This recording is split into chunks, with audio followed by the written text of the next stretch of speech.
नमस्कार, शाम के 7 बज रहे हैं और आपके साथ हूं मैं राजीव शर्मा। हाजिर हूं देश का सवाल लेकर। सुशांत सिंह राजपूत की मौत को 78 दिन हो रहे हैं। इसमें इंसाफ अभी भी बहुत दूर है। सुशांत की गर्लफ्रेंड रिया, दोस्तों, स्टाफ और रूममेट्स और अब परिवार के कई लोगों से सीबीआई पूछताछ कर रही है या करने वाली है। लेकिन एक शख्स है संदीप सिंह, जो सुशांत केस की तरह ही पहेली भी बन गया। सुशांत की मौत के बाद संदीप हर जगह था, लेकिन अब कहीं नहीं। इस बीच संदीप को लेकर सियासी लड़ाई भी शुरू हो गई है।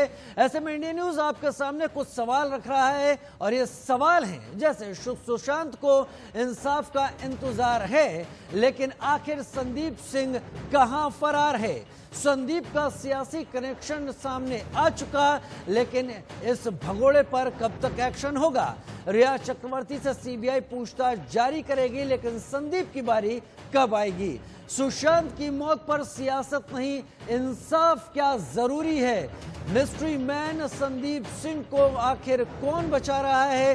ड्रग्स, डिप्रेशन, इमोशन, सुशांत को आखिर किसने मारा या किसके चलते ये प्रतिभा अब इस दुनिया में नहीं है? मतलब सुशांत केस में एक नहीं कई सवाल हैं। हर सवाल पर बात करने के लिए हमारे साथ एक बड़ा पैनल रहेगा, उनसे बातचीत शुरू करेंगे, लेकिन उससे पहले ये रिपोर्ट देख लेते हैं।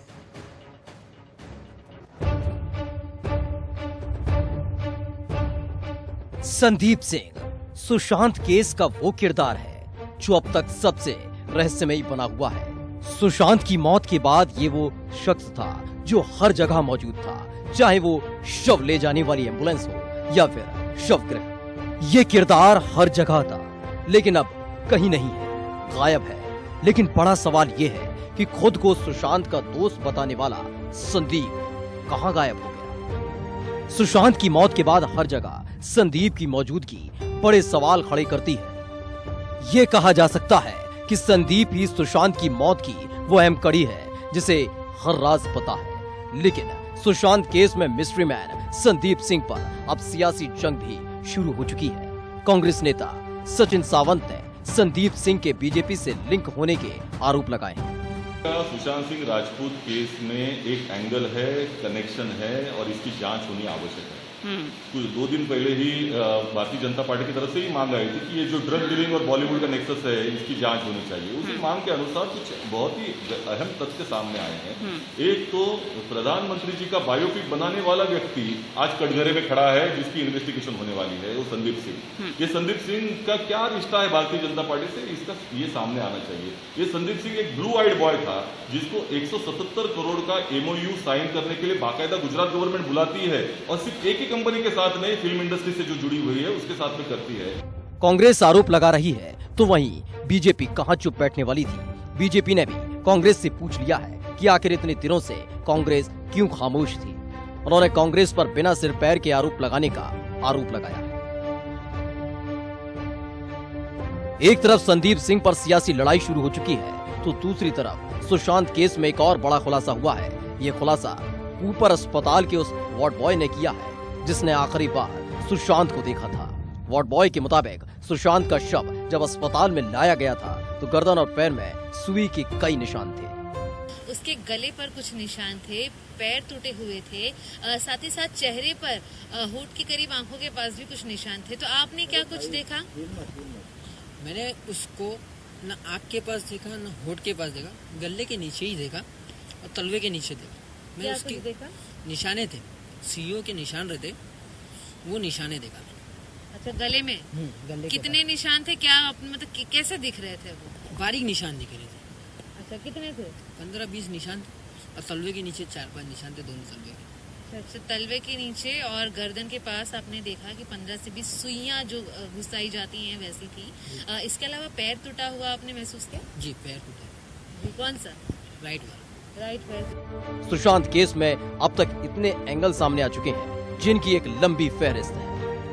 सुसाइड, ड्रग्स, डिप्रेशन, इमोशन और अब पॉलिटिकल एंगल भी सामने आ चुका है। लेकिन सबसे बड़ा सवाल इंसाफ का है, जिसकी अब भी परिवार को दरकार है।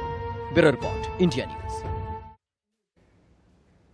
लगातार पूछताछ जारी है। आज तीसरा दिन ऐसा है जब सीबीआई लगातार रिया चक्रवर्ती, जिसके ऊपर सबसे ज्यादा शक जताया जा रहा है, जिसको आरोपी नंबर 1 माना गया है, उससे लगातार पूछताछ कर रही है। शौविक, इंद्रजीत, सैमुअल मिरांडा, दीपेश, सिद्धार्थ पिठानी, नीरज, केशव, सबसे पूछताछ कर रही है सीबीआई। और क्या चल रहा है दरअसल समझना यही चाहते हैं। हर जगह ये बात हो रही है कि इसके जरिए पूरा केस हल होगा, इस शख्स के जरिए केस हल होगा, लेकिन हो क्या रहा है उसी पर बात करने के लिए हमारे साथ एक बड़ा पैनल इस वक्त मौजूद है। हमारे साथ तमाम लोग जुड़े हुए हैं। गणेश शिवारकर साहब जुड़े हुए हैं, जो कि सुशांत के काफी नजदीकी रहे हैं, मुंबई फिल्म इंडस्ट्री से आते हैं। हमारे साथ अंकित आचार्य, उनके दोस्त हमारे साथ जुड़ रहे हैं। सुनील शुक्ला उनके दोस्त हैं, सुशांत के जो साथ जुड़ रहे हैं, और इस तमाम जांच के ऊपर उनके भी दिल में बातें होंगी, रखेंगे।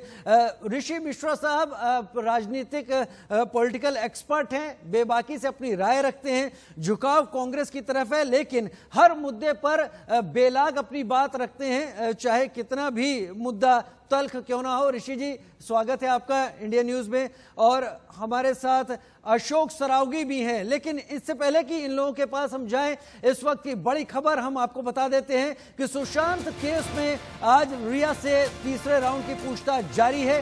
डीआरडीओ गेस्ट हाउस में 8 घंटे से रिया से पूछताछ चल रही है। रिया के भाई शौविक चक्रवर्ती से भी पूछताछ जारी है। रिया, शौविक, सैमुअल मिरांडा को आमने सामने बैठाकर पूछताछ हो रही है इस वक्त। और इससे पहले कि मैं अपने तमाम मेहमानों के पास जाऊं, मैं अपने रिपोर्टर, अपने संवाददाता, अपने साथी अभिषेक शर्मा के पास चलूंगा और उनसे ताजा अपडेट ले लूंगा। अभिषेक, आज तीसरा दिन है रिया से पूछताछ का, लेकिन आज भी तमाम डेवलपमेंट्स हुए हैं। क्या कुछ हुआ है वहां पर पूछताछ के दौरान, क्योंकि ईडी भी मुंबई में ही सक्रिय है, एनसीबी भी मुंबई में सक्रिय है, और सीबीआई तो डीआरडीओ गेस्ट हाउस में पूछताछ कर रही है। अभिषेक, बिल्कुल, देखिए आज का दिन राजीव बड़ा महत्वपूर्ण दिन रहा है, क्योंकि तीसरे दिन रिया को बुलाकर पूछताछ करना यह साफ दर्शाता है कि सीबीआई को बहुत सारी चीजें हाथ लगी हुई हैं। और देखिए आज एक बहुत अहम चीजें हुई है कि तीनों को, यानी शौविक को, सैमुअल मिरांडा को, रिया को एक साथ आमने सामने बैठाकर नुपुर प्रसाद जो एसपी हैं सीबीआई की, उन्होंने पूछताछ की है, क्योंकि वह साफ साफ देख रही थी कि रिया बहुत कुछ छुपा रही थी। शौविक कुछ अलग बोल रहा था, रिया कुछ अलग बोल रही थी, सैमुअल मिरांडा कुछ अलग बोल रहा था। इसलिए इन लोगों को आज एक साथ बैठाकर आमने सामने पूछताछ की गई है। और लगातार देखिए वार्निंग भी दी जा रही है नुपुर प्रसाद तरफ से, सीबीआई तरफ से, कि आप जो भी हो सही सही बता दें, आप झूठ ना बोले। लगातार जो बयान बदले जा रहे हैं, उस बयान बदलने से कोई मतलब निकलने वाला नहीं है, क्योंकि सीबीआई के पास तमाम सबूत हाथ लगने लगे हैं। भले ही कहते हैं गिरफ्तारी में देरी जरूर हो रही है, लेकिन गिरफ्तारी होनी तय है, बता दूं आपको। क्योंकि देखिए जिस तरीके से चाहे ड्रग का मामला सामने आया है, चाहे वह पैसों का मामला सामने आया है, तमाम इन मामलों पर रिया एंड कंपनी लगातार फंसती जा रही है। और यही वजह है कि आज का दिन काफी महत्वपूर्ण दिन रहने वाला है। हालांकि इस पूरे मामले पर आप देखिए, कल जो कि सुशांत की जो बहन है मीतू, उनको भी सीबीआई बुलाई है पूछताछ के लिए। तो आने वाले दिनों में सीबीआई दूध का दूध पानी का पानी करने वाली है, रिया के सामने करने वाली है, क्योंकि जो झूठ बोल रही है इसीलिए वह मीतू को बुला रही है। देखो मीतू के बारे में साफ साफ रिया ने कहा था कि 8 से 14 जून के बारे में क्या हुआ था वह खुद जानना चाहती है, इसलिए वह उनके सामने बुलाकर बैठाने वाली है कि सुन लीजिए मीतू क्या कह रही है। मीतू ने कुछ भी नहीं किया है, वह उनकी बहन है, वह सही तरीके से उनको रखना चाहती थी। और कहीं न कहीं आपके ऊपर तमाम आरोप हैं, वो आरोप सिद्ध होते हैं, तो जाहिर सी बात है कि मीतू का आना कल यह रिया के लिए बहुत बड़ी मुश्किल पैदा करने वाला है। लेकिन इस बीच तमाम ऐसी कड़ियां हैं जो सीबीआई को मिल चुकी है, और रिया लगातार फंसती जा रही है। अपने जो जवाब जो है वह सही तरीके से रिया का नहीं मिल पा रहा सीबीआई को, यह कह सकते हैं अब तक का लगातार एक बड़ी अपडेट है। राजीव, अभिषेक, सीबीआई तो लगातार कर रही है, संक्षेप में बताएं कि एनसीबी क्या कुछ कर रही है इस वक्त। देखिए एनसीपी की अगर हम बात करें तो उन्होंने लगातार जितने भी कुछ दो लोगों को संदिग्ध गिरफ्तार किया हुआ है, उनसे लगातार पूछताछ चल रही है। इस बीच देखिए बड़े कुछ नाम हैं जिनको सीबीआई, माफ कीजिएगा, एनसीपी सम्मन देने वाली है। इतना ही नहीं, अब कल इस बात पे फैसला होने वाला है कि रिया को सम्मन कब बुलाया जाए। इतना ही नहीं, क्या गौरव आर्या आज पूछताछ के लिए पहुंचा? ये खबरें थी कि गौरव आर्या मुंबई आ चुका है। बिल्कुल, गौरव आर्या मुंबई आ चुका है। कल उसे ईडी ने बुलाया है, ईडी के सामने उसे 11 बजे पेश होना है, और वह मुंबई अपने मां के साथ मुंबई आया हुआ है, तो जरूर कल सुबह 11 बजे ईडी के सामने जरूर पेश होने वाला है। चलिए, हमारे साथ एक पैनल भी जुड़ा हुआ है। आज की तमाम तफसील मालूमात ले ली और हमारे तमाम जो पैनल में जो हमारे मेहमान जुड़े हुए हैं उन्हें भी पता चल गया क्या कुछ हो रहा है। सबसे पहले शुरुआत में ऋषि आपके पास आऊंगा। शमशेर खान पठान साहब, देश का सवाल का चिरपरिचित चेहरा, वो भी हमारे साथ जुड़ गए। अशोक सरावगी साहब भी इस वक्त हमारे साथ जुड़े हुए हैं। ऋषि आपके पास आता हूं। जब ये मामला शुरू हुआ था तब शिवसेना ने सामने में कुछ ऐसे आर्टिकल लिखे जिसमें जो व्यक्तिगत रिश्ते हैं, जो बाप बेटे के रिश्ते हैं, शादी हुई है, ऐसे आरोप लगाए। उसके बाद बात आगे बढ़ी तो क्योंकि महाराष्ट्र सरकार और बीजेपी जोर लगा रही थी तो लिहाजा ये कहीं बहुत बीजेपी और कांग्रेस होने लगा। फडणवीस को प्रभारी बनाए जाने के ऊपर कांग्रेस हमलावर हो गई। अब कांग्रेस ने एक और किरदार तलाश लिया है और उसके बहाने बीजेपी को घेरा जा रहा है। इस सब किरदार के तलाशने में ये राजनीति करती है, इसमें कुछ भी गलत नहीं है, यहां मैं ये बात कहूंगा, लेकिन कहीं असल केस खो नहीं जा रहा है ऋषि? राजीव जी, मैं आपको आज वो अपडेट देने जा रहा हूं जो आज तक किसी चैनल पे नहीं है। संदीप सिंह का बैकग्राउंड अपराधियों का रहा है। उनकी मां ममता बाई का अपराधियों से साठगांठ रहा है।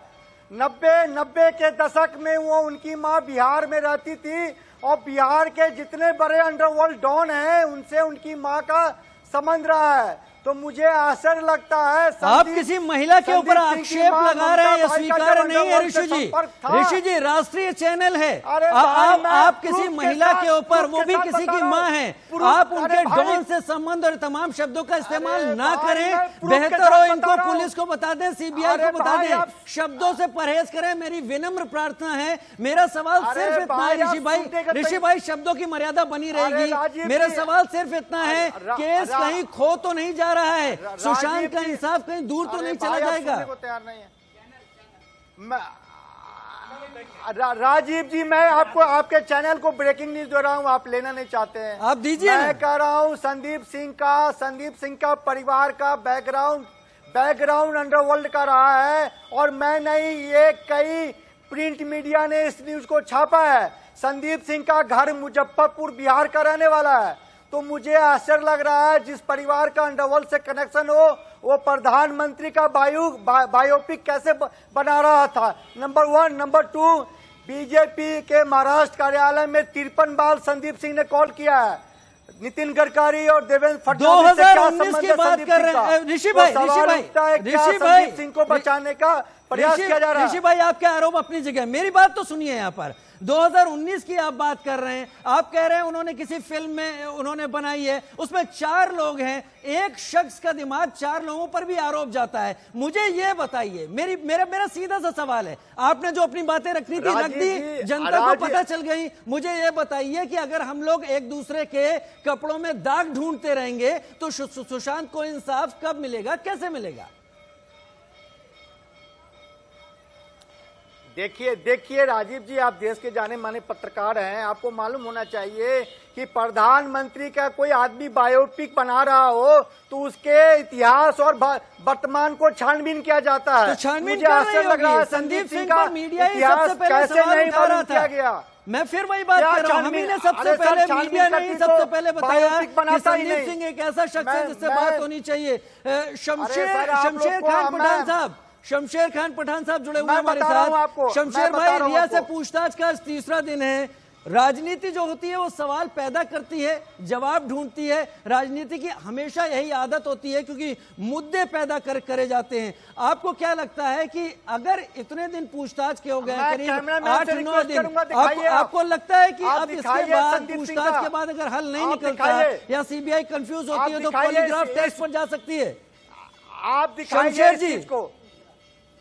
ये बीच में बोल रहे हैं, मुझे आवाज नहीं आ रही आपकी। ऋषि जी, दिखाना चाहता हूँ इंडिया न्यूज के माध्यम से। ऋषि जी, मैं इंडिया न्यूज के माध्यम से ही आपकी बात रख रहा हूँ और उससे पहले हम संदीप सिंह का किरदार कई बार पूरी सिलसिलेवार रख चुके हैं। देखिए मैं क्या, बहुत शुक्रिया, आपको पॉइंट नोट किया, हमने पॉइंट नोट कर लिया। और मैं इसी सवाल पर आ रहा था कि जब इन्वेस्टिगेशन से बड़ी राजनीति होने लगती है, जरा मुझे शमशेर भाई से बात कर लेने दीजिए। पूर्व पुलिस अधिकारी हैं मुंबई पुलिस के, तमाम जांच उन्होंने देखी है और मुंबई पुलिस ने क्या कुछ किया उस पर भी तल्ख रहे हैं बहुत ज्यादा। शमशेर खान पठान साहब, राजनीति जो कर रही है वो अलग, मैं आपसे यहां पर सवाल ये पूछना चाहता हूं कि 3 दिन की पूछताछ रिया से हो चुकी है, लगातार 8 दिन से करीब पूछताछ का वक्त हो रहा है सारा का सारा कुल मिलाकर। आपको क्या लगता है अगर सीबीआई निष्कर्ष पर नहीं पहुंचती तो अब वक्त आ गया है पॉलीग्राफ टेस्ट कराने का?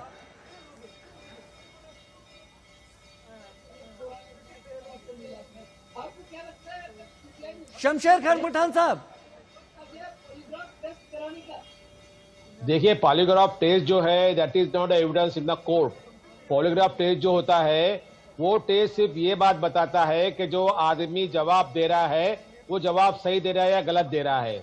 लेकिन कुछ आरोपी ऐसे होते हैं कि पॉलीग्राफ टेस्ट को भी डिफीट करते हैं, तो वो बड़ा एविडेंस नहीं है, वो बड़ा डील नहीं है। और पॉलीग्राफ टेस्ट के लिए सबसे पहले उस आदमी का कंसेंट लिया जाता है कि whether he is agree for the polygraph test. अगर वो आदमी कहता है कि मैं पॉलीग्राफ टेस्ट नहीं दूंगा या नहीं दूंगी, उसका पॉलीग्राफ टेस्ट जबरदस्ती नहीं ले सकते हैं। तो पॉलीग्राफ टेस्ट जो है ये सिर्फ इन्वेस्टिगेशन में सहायता के लिए इस्तेमाल किया जा सकता है। It is not a piece of evidence before the court accepted. लेकिन अगर कोई शख्स ऐसे किसी टेस्ट के लिए अपनी तरफ से इनकार करता है तो क्या ये उसके अगेंस्ट नहीं जाता? शमशेर जी, करके उस रूम में क्या हुआ था ये उनको निकालना पड़ेगा। ओनली पॉलीग्राफ टेस्ट से कुछ होना नहीं है। चलिए, सिर्फ पॉलीग्राफ से कुछ नहीं हो रहा। सुनील शुक्ला साहब, आपने बहस की शुरुआत में देख लिया कि आज क्या कुछ हो रहा है, किस तरीके किया जाता है। जी, आज क्या कुछ हुआ सुनील शुक्ला साहब, किस तरीके से सीबीआई जांच कर रही है? वो आदमी चाह के नहीं, मेरी हेल्थ से खेलना मुझे नहीं है और मेरे बॉडी में कोई नशीला पदार्थ ना जाए। वो नशीला पदार्थ डाल के उसको सेमी अनकॉन्शियस किया जाता है और उसे सवाल किए जाते हैं। अगर मैं नहीं चाहूंगा कि मेरी बॉडी में कोई चीज ऐसी नशीली डाली जाए तो मैं रिफ्यूज करूंगा कि मैं को नहीं करना है मुझे वो। ठीक है शमशेर खान पठान साहब, शमशेर खान पठान साहब, ठीक है, समझ गए आपकी बात। सुनील शुक्ला साहब, अभी आपने देखा है ऋषि मिश्रा जो हमारे साथ जुड़े हुए थे, उन्होंने भी इस पूरे मुद्दे को उसी तरीके से राजनीति की तरफ घुमा दिया जिस तरीके से हम देख रहे हैं। मामला आते ही राजनीति हावी होने लगी थी, जांच के ऊपर राजनीति हावी होती है, इसके आरोप लगते रहते हैं, लेकिन अब तो जांच के दौरान ही तमाम ऐसी चीजें उठ रही हैं। आऊंगा ऋषि भाई आपके पास, आपकी बात पूरी सुनी। सुनील शुक्ला उनके मित्र, उनसे पूछना चाहता हूं ऋषि मिश्रा के कमेंट पर आपको क्या कहना है? दोस्त सुशांत सिंह राजपूत गुजर गया, उसके गुजरने के बाद उसके आत्मा को किस तरह ये लोग चाटा मार रहे हैं। पहले बता दो, जो जांच का जरिया था, जितने लोग थे वो तो मुंबई पुलिस को भी मालूम था।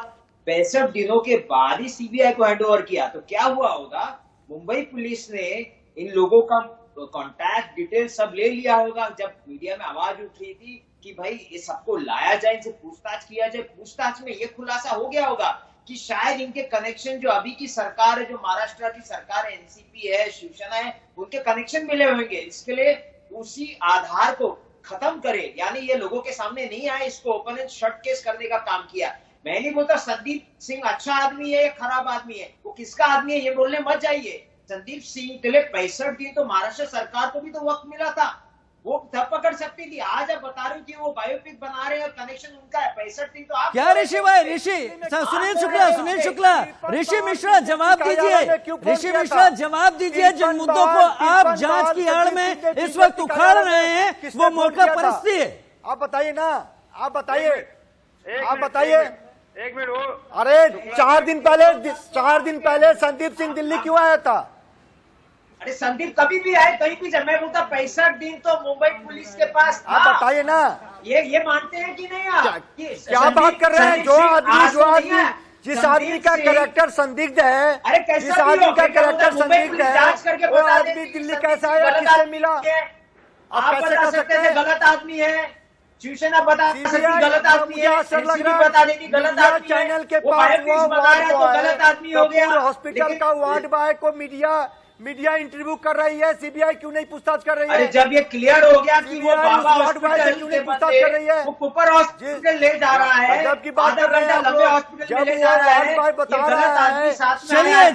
चलिए अभी थोड़ी देर के लिए मैं ये बता रहा हूं, बड़ी खबर, सीबीआई की पूछताछ आज की रिया चक्रवर्ती से खत्म हो गई है। आज करीब 9 घंटे पूछताछ की है सीबीआई ने रिया चक्रवर्ती से।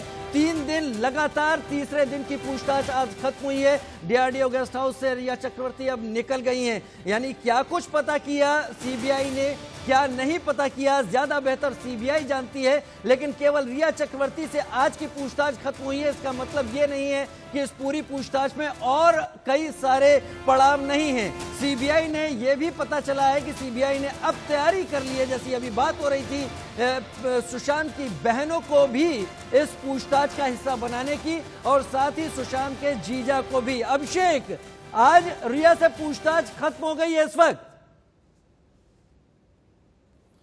बिल्कुल सही कहा आपने राजीव कि आज पूछताछ खत्म हुई है, और पूछताछ खत्म होने के बाद तीसरा दिन खत्म हुआ। लेकिन पूछताछ आज से खत्म हुई है, आगे की कार्रवाई सीबीआई खत्म नहीं हुई है। कल जब मीतू को बुलाया जाएगा, कल से फिर से रिया को बुलाया गया है, रिया को फिर से पूछताछ की जाएगी।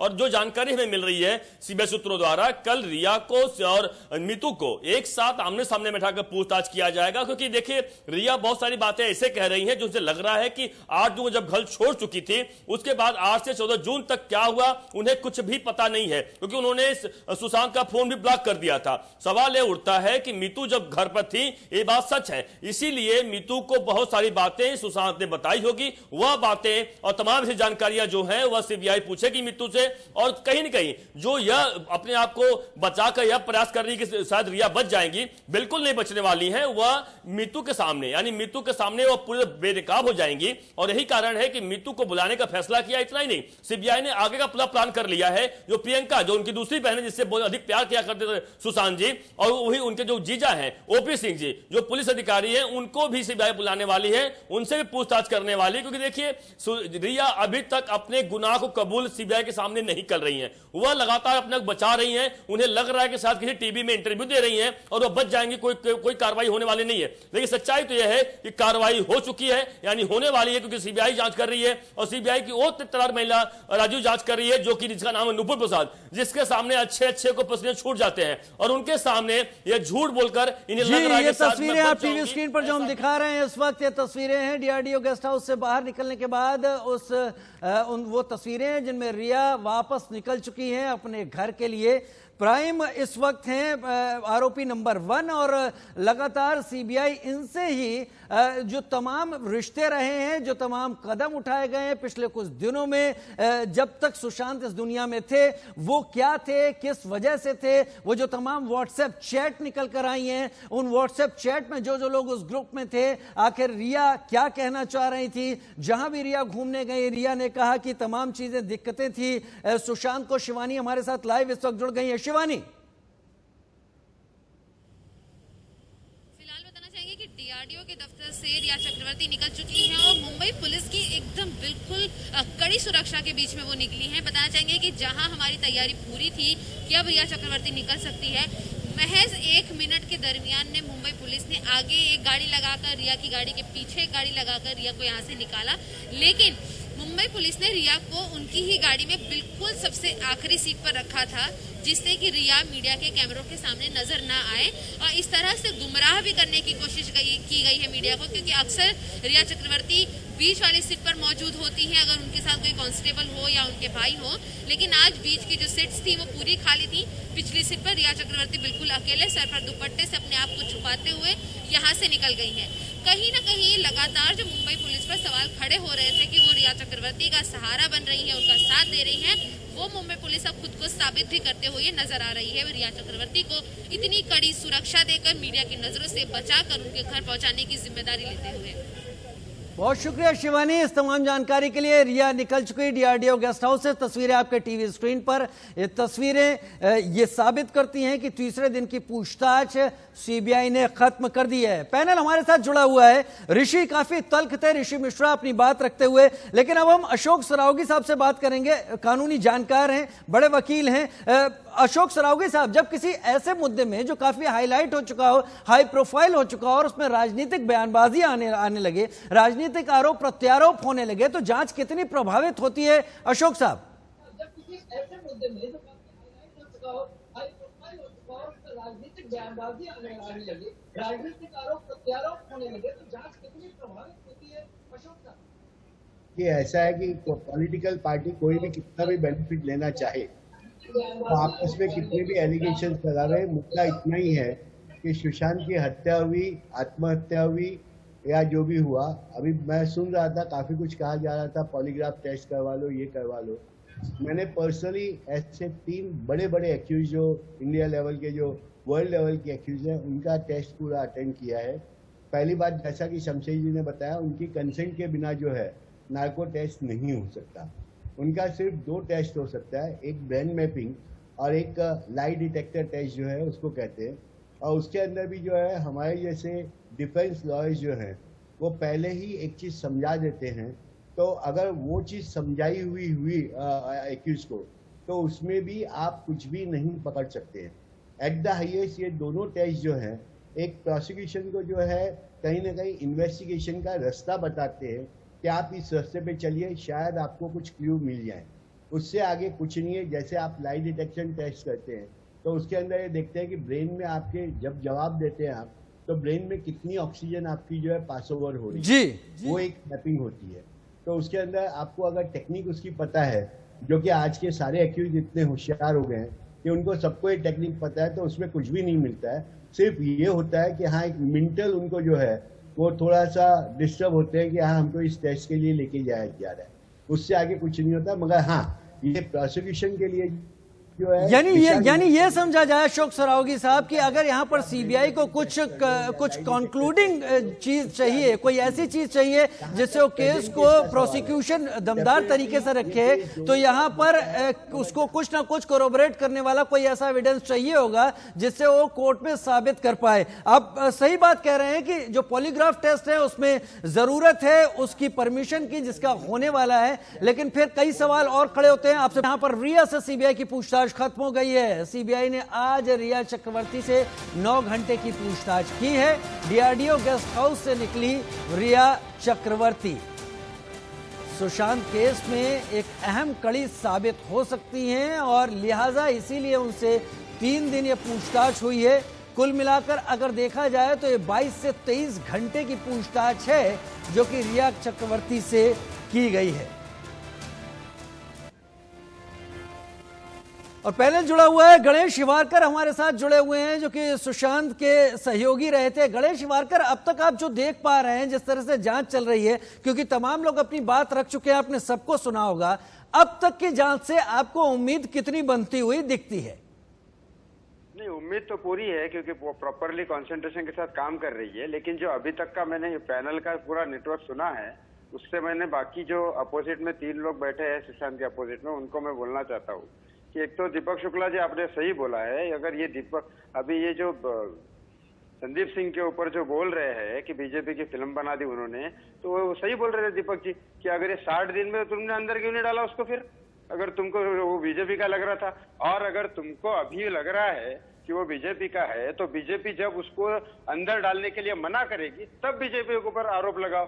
तुमने पहले ही लगा दिया। अरे फिल्म बनाई उन्होंने, वो विवेक ओबराय ने उसको इंट्रोड्यूस किया था। Vivek Oberoi is the part of BJP, उन्होंने इंट्रोड्यूस किया था, उस वजह से बनाई थी। अब वो फिल्म को लेके पॉलिटिक्स मत खेलो, instead of your concentrating on Sushant case. और इसके चलते पूरा मामला इधर से उधर हो रहा है गणेश। हाँ, उधर आप सुशांत के केस पे कॉन्सेंट्रेट करो, संदीप सिंह और अपने पॉलिटिक्स। आ रहा हूँ ऋषि भाई, आ रहा हूँ, लेकिन बाकी गेस्ट के पास भी जाऊंगा। मेरे साथ अंकित आचार्य भी जुड़े हैं, इससे पहले कि ऋषि के पास जाऊं। अंकित आचार्य, आपको अब तक की प्रगति जो दिख पाई है उसको देखकर आपको क्या लग रहा है? ये मामला किसी हल की तरफ आगे बढ़ता दिख रहा है या आपको लग रहा है उलझाने की कोशिशें शुरू हो गई हैं? अंकित आचार्य, आपको अब तक की प्रगति जो दिख पाई है उसको देखकर आपको क्या लग रहा है? ये मामला किसी हल की तरफ आगे बढ़ता दिख रहा है? अंकित आचार्य से बात मैं कर रहा हूं। पहले ऋषि भाई आपके पास आऊंगा। अंकित आचार्य, आपको कितनी उम्मीद लग रही है इस वक्त? हाँ, आपको सबसे पहले न्यूज को और आपको सबसे पैनल को नमस्कार बोलना चाहता हूँ जी। ये ऐसा उलझा हुआ केस है कि अभी देखिए, आप संदीप सिंह के बारे में बताइए। संदीप सिंह 2013 से उनको मतलब उनका फ्रेंड था सुशांत भैया का, वहाँ से डिस्कनेक्ट हो गए थे, उससे फिर उनके बाद दोस्ती नहीं हुई। जब भैया की जब मृत्यु हुई, हत्या हुई, तो वो उनको कैसे वहाँ जाके वो टपक गए उधर, तो उनको तो मालूम नहीं ऐसा, मतलब वो बोले 1 साल से कांटेक्ट में नहीं है, फिर बाद में वो कैसे टपक गए, ये भी है। बट अब ये सुनने में आ रहा है कि जब वो सिचुएशन में उनको बहन को समझा रहे हैं एंड उनको एक नर्वस होना चाहिए ना, आंसू आना चाहिए, तो वो थम्स क्यों दिखा रहे हैं ये टाइम में? ये तो कोई दिखाता नहीं, ये हाँ, मैं समझ रहा हूँ आपका इशारा क्या है। इन तमाम सवालों के ऊपर हम भी जा चुके हैं और हम भी ये तमाम सवाल रख चुके हैं कि संदीप सिंह का जो बिहेवियर है वो शक के दायरे में है। लेकिन अभी जो बात कह रहे थे गणेश शिवारकर और जो सुनील शुक्ला यहाँ पर बात कह रहे थे, सुनील शुक्ला, गणेश शिवारकर, आप लोगों की जो बात है ऋषि उस पर काउंटर करना चाहते हैं। ऋषि जी, वही सवाल गणेश शिवारकर ने भी रखा कि अगर यहाँ पर किरदार ढूंढे जा रहे होते तो महाराष्ट्र सरकार एक काम पहले कर चुकी होती, उसने क्यों नहीं किया? ऋषि जी, देखिए राजीव जी, आप में से कोई पैनलिस्ट ने कहा कि जो सुशांत सिंह के 3 विरोधी बैठे हैं। सुशांत सिंह के न्याय के लिए सबसे पहले ऋषि मिश्रा ने आवाज उठाया था और सीबीआई जांच की मांग की थी। और आपके माध्यम से कहना चाहता हूं, सुशांत सिंह परिवार को न्याय मिलना चाहिए। टाइम बाउंडेशन के अंदर, समय अवधि के अंदर कोई ये लीपापोती नहीं होना चाहिए। ये टाइम बाउंडेशन पहले कहां था ऋषि भाई? ये टाइम बाउंडेशन पहले कहां चला गया था जब 65 दिन हो गए थे? जब ये समझ में नहीं आ रहा था कि एडीआर के बाद आखिर लगातार क्यों पूछताछ चल रही है? अरे भाई, मैं एक पत्रकार होने के नाते, सुन तो लीजिए, मैं एक पत्रकार होने के नाते शुरू से कह रहा हूं टाइम बाउंडेशन में सुप्रीम कोर्ट के निगरानी में जांच होनी चाहिए। लेकिन संदीप सिंह के परिवार का जो इतिहास रहा है उसकी भी जांच होनी चाहिए। संदीप सिंह का जो परिवार का इतिहास रहा है वो क्रिमिनल बैकग्राउंड का रहा है। गणेश शिवारकर, जवाब दीजिए। संदीप सिंह 4 रोज पहले दिल्ली क्यों आया था? 53 बार बीजेपी के हेडक्वार्टर में क्यों फोन किया था? यहाँ सुशांत के केस में आए हो तुम कि दूसरे ने उसको पैरों में ये लगा दिया, तुमने सुइया चुभोया, सीने पे सुइया चुभोया, और इतना मारने के बाद 60 दिन तुमने काम नहीं किया। उसका जवाब नहीं दे रहे हो। अभी अपना पॉलिटिकल व्यू कलेक्ट कर रहे हो और अभी संदीप सिंह को अंदर डालेंगे। किस पागल को बुला लिया? किस पागल को डिबेट में बुलाया है? बदतमीज को किस पागल को डिबेट में बोला? कितनी देर है? मैं सरकार का महाराष्ट्र सरकार का बेचैनी ना, इतना जूता मारेंगे ना तुमको, इतना जूता मारेंगे तुमको मालूम है? कोई नहीं, कोई गलत शब्द का इस्तेमाल नहीं होना चाहिए। नहीं, देखिए, आपकी बहस, आपके तर्क अपनी जगह रहेंगे, अपने शब्दों को संभालिए। इतना ज्यादा नहीं बहने की कोशिश होनी चाहिए कि शब्द आपकी पकड़ से छूट जाए। गणेश शिवारकर बात रखिए, ऋषि मिश्रा बात रखिए, लेकिन शब्दों को असभ्य मत होने दीजिए। मैं आपसे एक सवाल करना चाहता हूँ। सुनील शुक्ला जी, मिश्रा जी, मैं आपसे एक साधारण सवाल करता हूँ कि सबको संदीप सिंह तो वीडियो में दिख रहा है, फोटो में। अरे भाई, सुशांत सिंह राजपूत के लिए मैं भी लड़ रहा हूँ। मैं न्याय चाहता हूँ, आप लोग किधर नाटक नहीं चाहता हूँ। अरे पंडित जी बोलने दीजिए, 1 मिनट बोलने दीजिए। मैं ये बोल रहा हूँ कि सभी को संदीप सिंह ऐसा लगा कि ये आदमी गलत है, बातचीत हो रही थी तो मुंबई पुलिस की क्या आंख में पर्दा था कि उनको ये दिखाई नहीं दिया? अरे वो भी बुला सकती थी। आप बहुत पहले बीजेपी का पर्दाफाश कर सकते थे। समझ गए, पर्दाफाश कर सकते थे, सब तमाम चीजें रखी जा सकती थी। शमशेर भाई, शमशेर खान पठान साहब, आप बड़ी देर से सुन रहे हैं और आप ये भी देख रहे हैं कि लोग आपे से बाहर हो रहे हैं। आप ये भी देख रहे हैं कि यहाँ पर राजनीति कुछ ज्यादा ही हावी हो रही है। आपने ऐसे तमाम दौर को देखा होगा जब कोई बड़ा मामला इस तरह के राजनीतिक बयानों के बीच में झूल जाता होगा। आज आप कैसा समझ रहे हैं? क्या ये वाकई जांच को समझा जा रहा है? यहाँ पर एक बार फिर जांच का कचरा होगा? शमशेर खान पठान साहब, आप सुन रहे हैं, इंटरवीन करिए कि क्या ये सारी बातें जो अब निकल रही हैं सामने, जिस तरह से तकरार तलखी हो रही है, क्या है ठीक है? सीबीआई ये तमाम जो राजनीतिक बातें हैं ये ना सुनने वाली है ना इस पे गौर करने वाली है। ये राजनीतिक बातें जो है ये आपके चैनल के लिए ठीक है और पब्लिक एंटरटेनमेंट के लिए ठीक है जी। सीबीआई जो तपास करेंगी, ईडी तपास करेंगी, उनका इन बहसों से कोई मतलब नहीं है। ये बैठे बैठे अभी जो बहस चल रही है, सियासी बहस, it has got zero value. समझने की कोशिश जी, समझने की कोशिश करें। हमारे तमाम पैनल जो शमशेर खान पठान साहब कह रहे हैं, ऐसे लड़ने से जीरो वैल्यू निकलती है। तथ्यों पे बिल्कुल काम करेंगी। अब रिया ने जो बातें कही है कि वो 8 से 15 तारीख तक के वहां नहीं थी, उसने मीतू को बुलाया है और मीतू के आने के बाद में तमाम बातें खुलने वाली है, जो भी कुछ होने वाला है जी। ये सब सियासी बयानबाजी, इसको कोई गिरने वाला नहीं है। और ये सियासी लोग जो है थोड़ा सा जबान संभाल के बात करते तो अच्छी बात होंगी। इस तरह से अब्यूजिव लैंग्वेज यूज करना जूतों की बात करना सही नहीं है। चलिए, आज जो इतने दिन से तपास चल रहा है रिया का, वो तपास जिस तरह से होगी, जांच जिस तरह से होगी, उससे पता चलेगा। अशोक सरावगी साहब, एक फाइनल कमेंट आपसे ले लेता हूं यहाँ पर। लगातार अशोक सरावगी साहब, एक फाइनल कमेंट आपसे ले लेता हूं। अब तक जो कुछ भी चल रहा है, आती है दूध का पानी क्या होता है ये हम देख लेंगे। चलिए, लेकिन मेरे हिसाब में रिया इज इनोसेंट और चलिए अशोक सरावगी साहब, एक फाइनल कमेंट आपसे ले लेता हूं। आज तीसरे दिन की पूछताछ हो गई है रिया चक्रवर्ती से, जिसको एक्यूज नंबर 1, आरोपी नंबर 1 माना गया है सीबीआई के द्वारा। आपको क्या लगता है कितनी लंबी पूछताछ की जरूरत होनी चाहिए? इस मामले को खुलने में करीब 22 घंटे से ज्यादा की टोटल पूछताछ हो चुकी है अशोक सरावगी साहब। जी देखिए, ऐसा है कि काफी कुछ चिल्लाया जा रहा है, लोग चिल्ला रहे हैं, परंतु उसका कोई मतलब नहीं है। हमारे देश का अपना एक कानून है, कानून के हिसाब से चलते हैं। जब हमारे देश के प्रशासन को कोई ट्रायल किया जा सकता है तो किया है, और अभी तो ये बात साबित नहीं हुई है कि वास्तव में कल्प्रिट कौन है। हम लोग कोई नहीं है कि अभी से कह दे कि उसको अरेस्ट करो या उसको अरेस्ट करो या उसको फांसी दो। जी, हमने अपना काम करेगा, पुलिस अपना काम करेगी। इसके साथ मैं गणेश शिवारकर साहब को भी समझ पा रहा हूं, मैं यहाँ पर अंकित आचार्य, सुनील शुक्ला को भी समझ पा रहा हूं। सुशांत के नजदीकी रहे हैं और अभी तक इस बात को मानने के लिए तैयार नहीं है कि जिसके साथ वो भविष्य के सपने देखते थे वो अचानक इस दुनिया से कैसे चला गया और उसके पीछे की क्या वजह है। लिहाजा उनका तल्ख होना, गुस्सा करना जायज है, यहां पर समझ में आता है। लेकिन शमशेर खान पठान साहब, अशोक सरावगी साहब जो बातें रख रहे हैं वो बातें भी अपनी जगह तार्किक हैं। कोई जांच, कोई तपास, कोई इन्वेस्टिगेशन केवल सेंटिमेंट्स को देखकर नहीं हो सकती है। और ऋषि भाई से यही उम्मीद है कि ऋषि भाई जो कुछ भी राजनीति इस वक्त कर रही है पार्टी छोड़कर, वो कहीं बहुत इस मामले को उलझाने की ज्यादा कोशिश कर रही है। आप सभी का शुक्रिया हमारे साथ जुड़ने के लिए। हम रोज आ रहे हैं देश का सवाल में तमाम बड़े मुद्दे लेकर, तमाम बड़े सवाल लेकर। फिलहाल के लिए, आज के लिए इतना।